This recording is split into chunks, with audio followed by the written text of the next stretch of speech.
Okay student, आज हम discuss करने वाले हैं administration of justice which is the most important question in your English jurisprudence exam.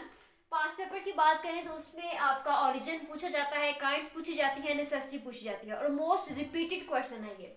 Detail की बात करें तो उसमें इंट्रोडक्शन में सबसे पहले आपने बताना है कोई भी सोसाइटी की हमने आइडियलिटी की बात करनी हो कि कोई भी रियासत या कोई भी मुआशरा कितना आइडियल है, कितना मिसाली है, तो हम सबसे पहले उसका जुडिशियल सिस्टम देखने हैं कि उसका अदालती निज़ाम कैसा है, वहाँ पर कितना इंसाफ दिया जाता है। जितना किसी मुल्क में इंसाफ दिया जाएगा उतना ही मुल्क तरक्की की राहों पर गामजन होगा। मीनिंग की बात करें तो ब्लैक्स लॉ डिक्शनरी इसको डिफाइन करती है कि fair and proper administration of law is called administration of justice.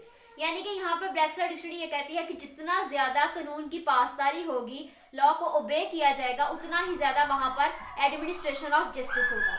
उसके बाद हम जब डेफिनेशन की बात करें तो यहाँ पर दो ज्यूरिस्ट आते हैं। एक ज्यूरिस्ट है लॉर्ड ब्राइस और दूसरा है जॉर्ज वाशिंगटन। लॉर्ड ब्राइस इसको डिफाइन करके कहता है efficient judicial system is the sign of good political society या आइडियल पॉलिटिकल सोसाइटी। यानी कि जो मैंने बात पहले की, जब भी आपने किसी स्टेट या सोसाइटी की आइडियलिटी को बात करनी हो या उसको चेक करना हो तो आप उसके जुडिशियल सिस्टम पे जाते हैं। उसके बाद जॉर्ज वाशिंगटन की बात करें तो उसने कहा administration of justice is the firmest pillar of the government. यानी कि किसी भी गवर्नमेंट का जो सबसे मजबूत तरीन पिलर होता है, उसकी बेस होता है, वो उसका जुडिशरी होती है, उसका जस्टिस का इंतजाम होता है। ये हमारे पास था उसकी कुछ मीनिंग और उसकी कुछ डेफिनेशन और कुछ उसका इंट्रोडक्शन। अब हमने बात करनी है कि एडमिनिस्ट्रेशन ऑफ जस्टिस का ओरिजिन कैसे हुआ। ओके, इसके बाद अब हमने बात करनी है कि ओरिजिन क्या है एडमिनिस्ट्रेशन ऑफ जस्टिस का। तो इसमें हमारे सेलमन जो है, जो ज्यूरिस्ट है, leading jurist in the English jurisprudence, उन्होंने इस पर काम किया है। वो कहते हैं डिफरेंट स्टेजेस होती हैं जो कि बताती हैं कि एडमिनिस्ट्रेशन ऑफ जस्टिस का कॉन्सेप्ट कैसे कैसे इवॉल्व हुआ, कैसे कैसे ओरिजिनेट हुआ। सबसे पहले आती है प्रिमिटिव स्टेज। प्रिमिटिव स्टेज, उसके बाद आपकी आती है ट्रांजिशनल स्टेज, जिसे आप मिडिल स्टेज भी कह सकते हैं। ये दोनों एक ही नाम है, मिडिल स्टेज या ट्रांजिशनल स्टेज, ठीक है, ये दोनों एक ही नाम है। उसके बाद फिर आपकी आती है मॉडर्न स्टेज। ये तीन स्टेजेस हैं, 1, 2 एंड 3। तीन स्टेजेस में सेलमेंट कहता है कि आपका जो निज़ाम है इंसाफ का, अदल का, एडमिनिस्ट्रेशन ऑफ जस्टिस का, वो इवॉल्व होता है। अब ये तीनों स्टेजेस में सेलमेंट ये कहता है, प्रिमिटिव स्टेज में ये कॉन्सेप्ट था माइट इज राइट का। माइट इज राइट यानी कि जिसकी लाठी उसकी भैंस। इसमें होता ये था, जब हम वेरी कदीम में जाए, बहुत जमाना दूर में जाए, उसमें होता ये था जिस इंसान के पास ज्यादा पावर थी वही इंसान बादशाह था। वो जिसको चाहता, जो चाहता वो करता, उससे राइट्स ले लेता, राइट की इन्फ्रिंजमेंट कर देता। कोई राइट का कॉन्सेप्ट नहीं था। राइट सिर्फ वही था जो इंसान राइट था, जिसके पास पावर्स थी वही इंसान सब कुछ करता था। इसके अलावा कोई चीज वहां पर नहीं प्रिवेल करती थी। उसके बाद सेकंड स्टेज की हम बात करें, उसमें आपका थोड़ा बहुत जो राइट का कॉन्सेप्ट है वो आया, राइट का कॉन्सेप्ट इवॉल्व हुआ। इसमें थोड़े बहुत हकूक ऑफ राइट्स दिए जाने लगे। यहाँ पर कॉन्सेप्ट आया टिट फॉर टैट का, यानी कि आई फॉर आई। इसमें थोड़ी बहुत सोसाइटी जो है ना, सोसाइटी इवॉल्व होती है, सोसाइटी थोड़ी सारी फॉर्म होती है, मॉडर्न सोसाइटीज बनती हैं। इसमें आके ये होता है कि एक कबीला बनने लगा, एक मुआशरा तश्कील देने लगा। इसमें होता अगर किसी दूसरे मुआशरे के लोग यहाँ पर आते और उसको किसी आदमी को मारते तो ये मुआशरा पूरा इकट्ठा होकर वहाँ पे जाता। अभी भी हमारे कुछ कबाइल में ऐसा होता है, तो वो सारा कबीला इकट्ठा होता है, वहाँ पे जाकर बदला देता है कि किसी ने आंख फोड़ी है तो उसकी आंख फोड़ना है, किसी ने कत्ल किया है तो उसका बंदा कत्ल करना है। इस तरह यानी कि टिट फॉर टैट, जैसा करोगे वैसा भरोगे। वहाँ कॉन्सेप्ट आया मिडिल स्टेज में। यहाँ पर थोड़ा बहुत इंसाफ आया। जब हम मॉडर्न स्टेज की बात करते हैं, मॉडर्न स्टेज में फिर स्टेट्स आती हैं, हमारी जुडिशरी आती है और ये चीज़ें भी प्रॉपर तरीके से बैलेंस्ड होती हैं, प्रॉपर तरीके से फॉर्म्ड होती हैं। और यहाँ से फिर हमारा जो कॉन्सेप्ट है वो टोटली तौर पे एडमिनिस्टर होता है, हमारा जस्टिस का कॉन्सेप्ट प्रॉपर तरीके से फॉर्म हो जाता है। ये कुछ उसकी ओरिजिनेटरी टर्म्स थी, थोड़ी बहुत स्टेजेस जो सेलमेंट ने हमें बताई। और इसी तरह से आपको जब आप डिटेल में लिखेंगे तो आपके ये पेजेस फुल हो जाएंगे। उसके बाद हमारे पास आते हैं एडवांटेजेस और डिसएडवांटेजेस पे। ये भी आप खुद लिख सकते हैं। एडवांटेजेस की अगर हम बात करें, जस्टिस जब किसी भी, वैसे मैंने पहले बात की, अगर आपकी किसी भी निज़ाम में, किसी भी रियासत में, मुआशरे में अगर इंसाफ ज़्यादा होगा तो वो जो सोसाइटी है वो ज़्यादा प्रिवेल करेगी, वो ज़्यादा आइडियलिटी की तरफ चलेगी, वो ज़्यादा प्रोग्रेस करेगी। डिसएडवांटेजेस की बात करें तो इंसाफ, अगर हकीकी मानों में इंसाफ हो तो फिर तो सोसाइटी प्रोग्रेस करेगी। लेकिन अगर वही इंसाफ आपका किसी और के बाइएस्ड होकर हो या किसी और की रेफरेंस में आके, किसी और के अंडर आके हो, तो वो वैसा इंसान तो कभी भी किसी रियासत को या किसी मुआशरे को मसाली नहीं बना सकता, ठीक है। तो इसमें यहाँ पे डिसएग्रीमेंट। उसके बाद हम बात करते हैं मेन जो हमारा सवाल है वो है kinds of administration of justice पे। काइंड्स बात करें तो जस्टिस जो होता है ना वो दो तरह से होता है, एक होता है सिविल जस्टिस और एक होता है क्रिमिनल जस्टिस।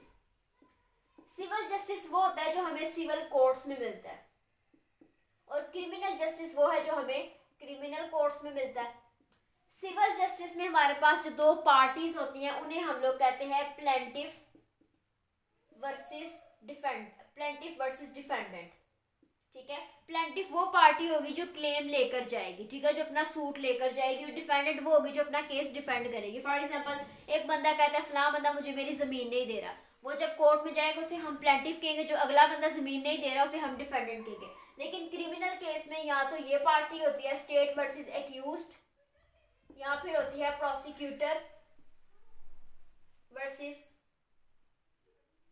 क्लेमेंट कह सकते हैं वर्सेस रिस्पोंडेंट। प्रोसिक्यूटर और क्लेमेंट दोनों एक जैसे वर्ड्स हैं, ठीक है। रिस्पोंडेंट इसमें होता है ये स्टेट की तरफ से, क्योंकि आपका जो भी आपकी क्रिमिनल होते हैं, क्राइम्स जो होते हैं ना, उसमें पब्लिक एट लार्ज को हरासमेंट फेस करनी पड़ती है। इसलिए स्टेट जो है किसी का अगर किसी का कोई वकील नहीं है तो स्टेट अपने बिहाफ पे उसे प्रोसिक्यूटर देती है, जो हमारा गवर्नमेंट लॉयर होते हैं उसको हम फिर प्रोसिक्यूटर कहते हैं, और उसके रिजल्ट में हमारा जैसे यहाँ पे डिफेंडेंट है क्रिमिनल केस में उसे क्या कहा जाएगा, रिस्पोंडेंट कहा जाएगा। ये पार्टीज होती हैं। अब हमने थोड़ी सारी बात करनी है कि सिविल जस्टिस में क्या होता है और क्रिमिनल जस्टिस में क्या होता है, ठीक है। इसमें बेसिकली होता ही है कि जो हमारा सिविल जस्टिस है उसमें आपकी एक प्रोसीडिंग होती है, यानी कि सबसे पहले आप केस लेकर जाते हैं, उसके लिए आपको समन फिर पड़ता है अगली पार्टी को। समन के बाद प्रोसीडिंग्स चलती हैं, उन प्रोसीडिंग्स में एविडेंस आते हैं, शवाहिद आएंगे, विटनेसेस आएंगे, क्रॉस एग्जामिनेशन होगी, ठीक है। उसके बाद फिर आपका जो डिसीजन है वो होगा। अब सिविल अगर केस है ना, सिविल केस में जो डिसीजन होता है वो दो फॉर्म में होता है, या तो ये होगा कि वो पर्सन गिल्टी हो जाएगा, या फिर वो पर्सन इनोसेंट डिक्लेयर हो जाएगा, या तो उसको रेमेडीज अवार्ड कर दी जाएंगी, या फिर उसको टोटली तौर पर विदाउट एनी रेमेडीज का केस डिसमिस कर दिया जाएगा। लेकिन अगर यही सारा प्रोसीजर क्रिमिनल केस में हो तो क्रिमिनल केस में प्रोसीडिंग के बाद यहाँ पर फ्रेमिंग ऑफ इश्यूज आता है, ठीक है। फ्रेमिंग ऑफ इश्यूज यानी कि इश्यूज फ्रेम किए जाते हैं, किन किन मसलों पर कोर्ट ने बात करनी, किन किन मसलों पर कोर्ट ने डिसाइड करना है।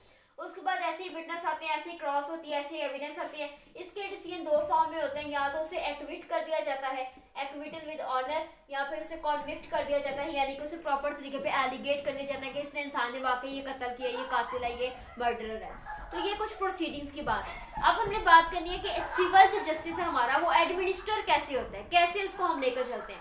तो सिविल जो हमारी कोर्ट्स हैं वो एडमिनिस्टर करती हैं सिविल जस्टिस को। उसमें आपका ये आता है कि आपने जब भी कोई केस वगैरह फाइल किया उसमें दो तरह की चीजें आती हैं। जो सिविल केस होता है, जो सिविल जस्टिस होता है, वो आपको दो तरह से मिलता है। सबसे पहली चीज होती है उसमें आपकी एक प्राइमरी एनफोर्समेंट होती है सिविल जस्टिस में, और दूसरी सैंक्शनल एनफोर्समेंट होती है। ये मैं बात कर रही हूँ सिविल जस्टिस की एनफोर्समेंट की या सिविल जस्टिस की एडमिनिस्ट्रेशन की।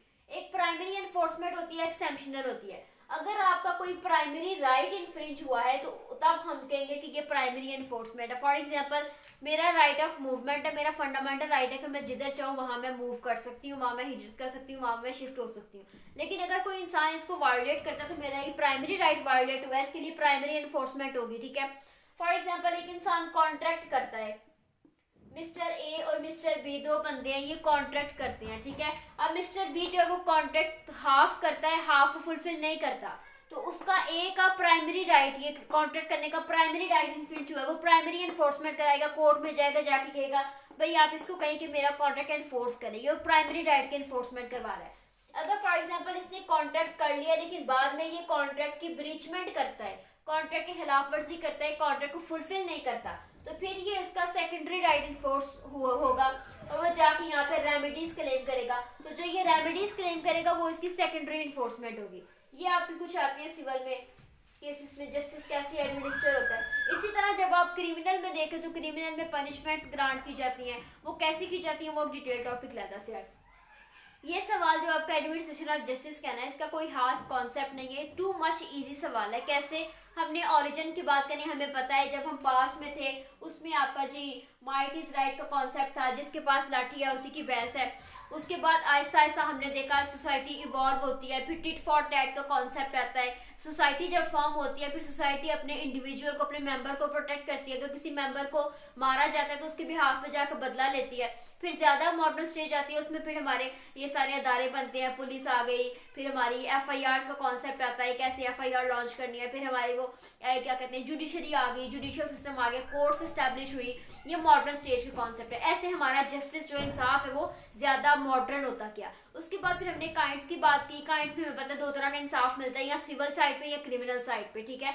सिविल साइड पे अगर हमें जाना है, हमारे जितने भी कॉन्ट्रैक्ट्स हैं, हमारे जितने भी वो जो विद इन पर्सन है, जो पर्सनल में कॉन्ट्रैक्ट्स हैं, जमीनी मामला हो गए, फैमिली रिलेटेड हो गए, ये सारे सिविल में आते हैं। फिर आपका एक साइड क्रिमिनल होता है। क्रिमिनल फॉर एग्जांपल पनिशमेंट्स, आपने कोई क्राइम किया जो PPC में फॉल कर रहा है, किसी ने डकैती की है, किडनैपिंग किया, रेप किया, अननेचुरल लस्ट में आया है, उसने थेफ्ट किया, एक्सटॉर्शन की है, या डिटेन किया है, रॉन्गफुल डिस्ट्रेन की है, डिफरेंट काइंड्स है ना, मर्डर है, कत्ल, हर्ट, ये सब चीजें। तो उसके लिए आप फिर क्रिमिनल जस्टिस सिस्टम में जाएंगे, क्रिमिनल कोर्ट्स में आएंगे। तो ये सवाल अगर आप इजी वे में देखें तो आप बहुत इसे छोटा भी लिख सकते हैं, और अगर आप इसकी डिटेल में जाएं तो बहुत लेंथी सवाल भी ये बन सकता है। यानी कि जब आपने काइंड्स की बात करेंगे तो आप सिविल कोर्ट्स की या सिविल जस्टिस सिस्टम की जब बात करेंगे तो उसमें आप सिविल कोर्ट्स बता सकते हैं, उनकी हिरार्ची बता सकते हैं। सबसे हाई है सुप्रीम कोर्ट है, फिर हाई कोर्ट है, फिर आपकी लोअर कोर्ट्स आती हैं। अगर आपने क्रिमिनल जस्टिस की बात करनी है, उसमें क्रिमिनल जस्टिस कोर्ट्स जो होती हैं सेशन कोर्ट तक, वो आपकी हिरार्ची बता सकते हैं। आप बता सकते हैं क्रिमिनल जस्टिस में हमारे कौन कौन से कवानीन है, कौन कौन से क्रिमिनलिटी वाले हमारे लॉज हैं, उनको आप बताएं। जुवेनाइल डेलिक्वेंसी का बताएं, क्राइम की डेफिनेशन बताएं, क्योंकि क्रिमिनल जस्टिस में ये सब चीज़ें आएंगी। उसके बाद फिर आप जब बात करेंगे इसके एडवांटेजेस पे, आप खुद बता सकते हैं अगर किसी मुआशरे में इंसाफ होगा तो वहाँ पर कितनी यूनिफॉर्मिटी आएगी, कितना पीस मेंटेन होगा, कितना ऑर्डर मेंटेन होगा, कितने राइट्स की फुलफिलमेंट होगी, राइट्स की इन्फोर्समेंट होगी, राइट्स प्रोटेक्ट किए जाएंगे। फिर आप बताओगे अगर जस्टिस नहीं है तो क्या डिसएडवांटेजेस है। पीस एंड ऑर्डर खत्म हो जाएगा, डिसऑर्डरनेस आएगी, फिर वीक हो जाएगी सोसाइटी, आइडियलिटी से दूर चले जाएगी, प्रोग्रेस नहीं कर सकेगी, राइट्स एंड ड्यूटीज सिक्योर नहीं होंगी, आपकी इन्फोर्समेंट नहीं हो सकेगी। इस तरह ये सवाल टू मच इजी कॉन्सेप्ट्स हैं। अगर आपने बाकी सब चीज़ें अच्छी तरीके से पढ़ी हैं तो ये सवाल आप खुद ब खुद अच्छे तरीके से अटेम्प्ट कर सकते हैं। बाकी फिर भी अगर किसी चीज़ की आपको समझ ना आ रही हो तो आप मुझे कमेंट्स में ज़रूर पूछें, आई विल ट्राई कि मैं आपको रिप्लाई करूँ।